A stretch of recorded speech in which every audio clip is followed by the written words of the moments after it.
आप इस कड़ाही में डुबकी लगाओ और इसके बाद उस कमरे में जाकर लेट जाओ।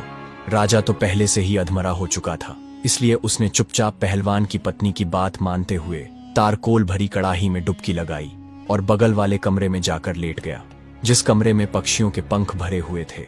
शरीर पर तारकोल होने के कारण जैसे ही वह पक्षियों के पंख वाले कमरे में लेटा तो उसके पूरे शरीर पर पंख चिपक गए। इसी प्रकार एक एक करके चारों को कुएं से निकाला गया और तारकोल में स्नान कराया गया। उसके बाद पंख वाले कमरे में भेजकर उन्हें लिटाया गया।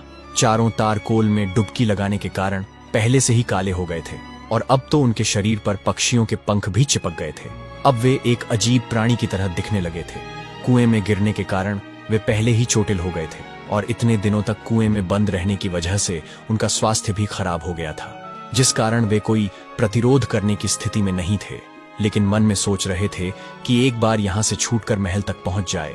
इसके बाद इस पहलवान की पत्नी को ऐसा सबक सिखाएंगे कि जिंदगी भर याद रखेगी।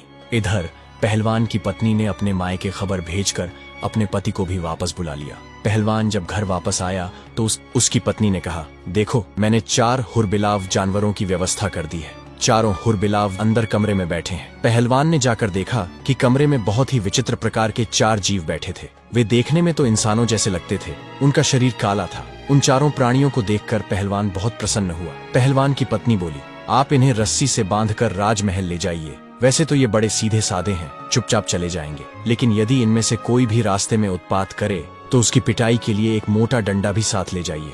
पहलवान प्रसन्न होकर चारों को रस्सी से बांधकर उन्हें लेकर राजमहल की ओर चल पड़ता है और अपने हाथ में एक मोटा डंडा लिए। बेचारे पहले से ही घायल और दुर्बल थे, ऊपर से पहलवान के डंडे का डर, इसीलिए वे चुपचाप राजमहल की ओर चलते हैं। पैदल चलते हुए पहलवान जब राजमहल पहुंचता है तब तक शाम हो जाती है। पहलवान सोचता है, अब तो रात हो गई है, महाराज भी अपने शयन कक्ष में चले गए होंगे, इसीलिए इन्हें कल सुबह ही दरबार में पेश करूंगा। ऐसा सोचकर पहलवान उन चारों को एक कोठरी में बंद कर देता है और स्वयं जाकर सो जाता है। अब राजा, मंत्री, कोतवाल और सेनापति विचार करने लगते हैं कि यदि सुबह पहलवान ने हमें दरबार में पेश कर दिया तो महारानी हमें मरवाकर हमारा तेल निकलवा देगी, क्योंकि उन्हें राजमाता को शीघ्र ठीक कराना है। अब हमारी मृत्यु निश्चित है। यदि हम पहचाने भी गए तो सारे नगर में हमारी हंसी उड़ाई जाएगी, इसलिए जल्दी कोई उपाय कीजिए। तभी अचानक राजा कहता है, इस कोठरी से एक गुप्त सुरंग मेरे शयन कक्ष तक जाती है। आप लोग ऐसा कीजिए, इस पत्थर को उठाइए और मुझे उस सुरंग में उतार दीजिए। चारों ने जोर लगाकर पत्थर उठाया और राजा को सुरंग में नीचे उतार दिया। राजा सुरंग के माध्यम से अपने शयन कक्ष में पहुंच जाते हैं। महल में जाकर राजा जोर से आवाज लगाते हैं। रानी बाहर निकलकर राजा को देखती है तो घबरा जाती है, क्योंकि राजा का रूप बहुत विचित्र हो गया था। उनके पूरे शरीर पर पंख ही पंख लगे हुए थे। ऐसा कोई जानवर या इंसान उसने पहले कभी नहीं देखा था। रानी जोर से चीख पड़ती है। रानी की आवाज सुनकर नौकर चाकर, दास दासियाओं और कुछ सैनिक वहां इकट्ठा हो जाते हैं। सब मिलकर उस विचित्र जीव की बहुत पिटाई करते हैं। वे कहने लगते हैं, मारो मारो, पता नहीं कौन सा जानवर महल में घुस आया है। राजा चिल्लाकर कहते रहते हैं, मुझे मत मारो, मैं महाराज हूं, लेकिन कोई उनकी बात नहीं सुनता। काफी मार खाने के बाद रानी उनकी आवाज पहचान जाती है। तब रानी सभी को कमरे से बाहर निकाल देती है और राजा से पूछती है, यदि आप सच में महाराज हैं तो फिर आपने यह क्या हुलिया बना रखा है? आपके साथ यह क्या हुआ?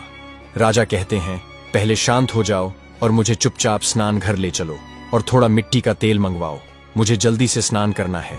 रानी अपने सेवक को कहकर मिट्टी का तेल मंगवाती है और राजा मिट्टी के तेल से स्नान कराता है। नहाने के बाद अब वह अपने वास्तविक रूप में आ चुका था।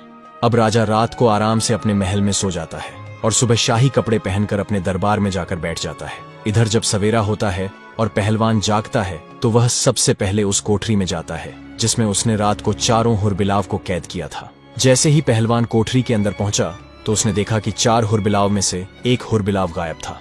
अब वहां केवल 3 ही हुरबिलाव बचे थे।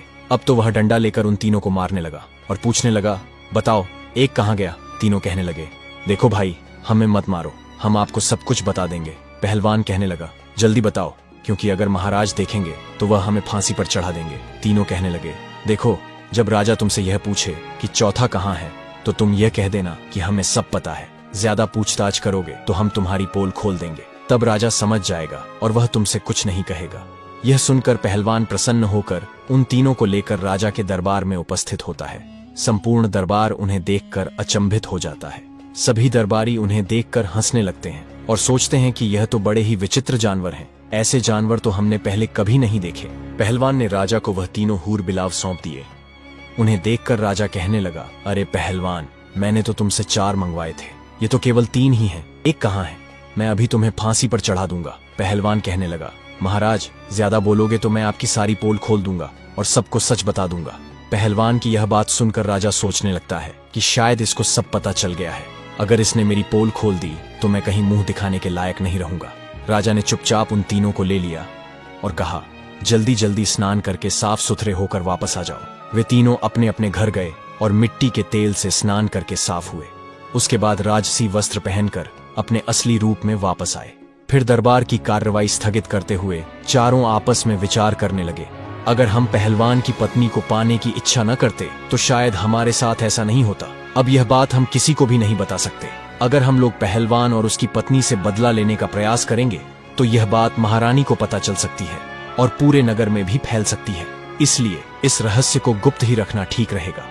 तो दोस्तों, हमें इस कहानी से यह पता चलता है कि दूसरों की स्त्री और धन के पीछे नहीं भागना चाहिए।